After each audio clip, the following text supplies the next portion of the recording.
Hi folks, today we're talking about 5 games that truly made an impact. Not just big names, but real experiences that stayed with players long after the credits rolled. These are games that set standards, pushed boundaries, and earned their reputation over time. No overhype, just 5 great games that are absolutely worth playing. Let's begin. Let me tell you something about Red Dead Redemption 2. This isn't a game you just play. This is a game you slowly sink into. At first, it feels simple. You're an outlaw, you ride with a gang, you do jobs, but the more time you spend in that world, the more it starts to feel real. You wake up at camp, you hear conversations in the background, someone's laughing, someone's arguing, and without realizing it, you start caring about these people. Arthur Morgan isn't some perfect hero. He's tired, he's conflicted, he makes mistakes, and you feel that. There's a moment when the story slows down and you realize this isn't about action anymore. It's about loyalty, regret, change. And when it's over, you don't rush to start another game. You just sit there. That's when you know it meant something. That's Red Dead Redemption 2.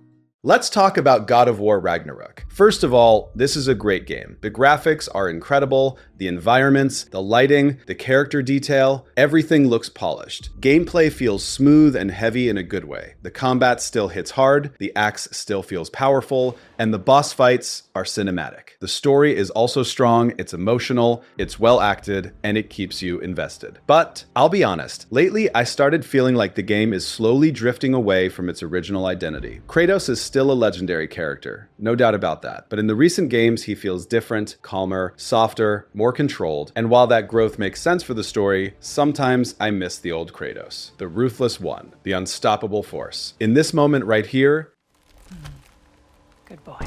That contrast says everything. We don't hate the emotional side, but we don't want to lose the edge either. God of War Ragnarök is still an amazing game. I just hope Sony and Santa Monica Studio don't let the series lose the identity that made Kratos iconic in the first place.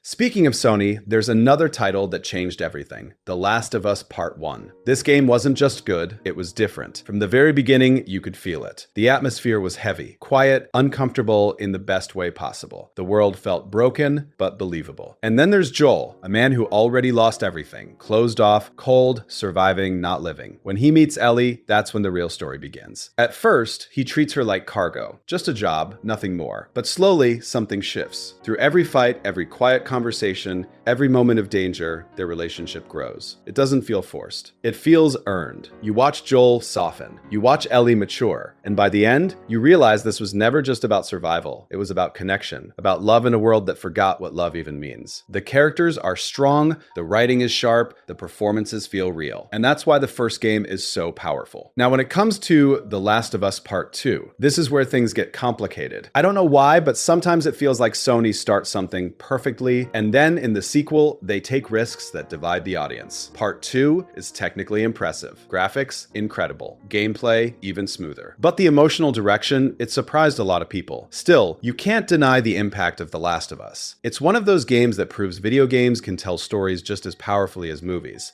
Maybe even more.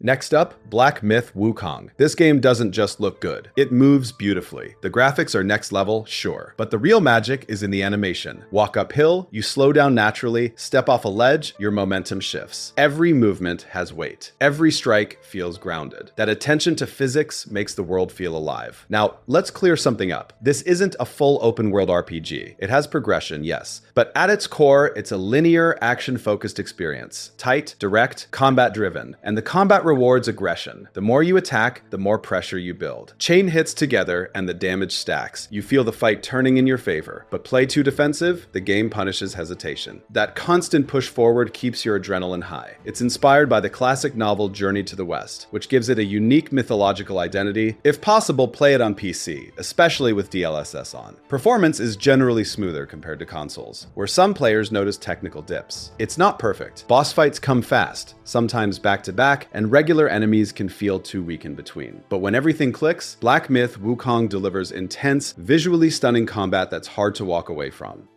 And the legendary Elden Ring. This game is legendary in every sense of the word. The graphics, stunning. The art direction, unreal. The gameplay, addictive in a way that's hard to explain unless you've experienced it yourself. For me, this is one of the greatest gaming experiences ever created. And honestly, Elden Ring is the only game that truly showed how open world design should be done. No hand-holding, no forced direction, just pure discovery. Every boss feels unique, every encounter tells a story, every character has depth. The world feels alive, mysterious, dangerous, beautiful. Everywhere you look, there's something pulling you forward. And here's the crazy part. The voice you're hearing right now might be AI, but the person behind this script, I spent over 300, maybe even 400 hours in this world. I'm not exaggerating. That's how deep this game pulls you in. After hundreds of hours, I still found new secrets, new builds, new challenges. And like Elon Musk once joked, this game feels designed by aliens. If you haven't played Elden Ring yet, go. Seriously, play it as soon as you can. This is my opinion on all these games, but your opinion matters more. Let me know what you think in the comments. And if you enjoyed the content, subscribe to the channel so we can keep leveling this up and delivering even better stories. Thank you for watching. I'll see you in the next video.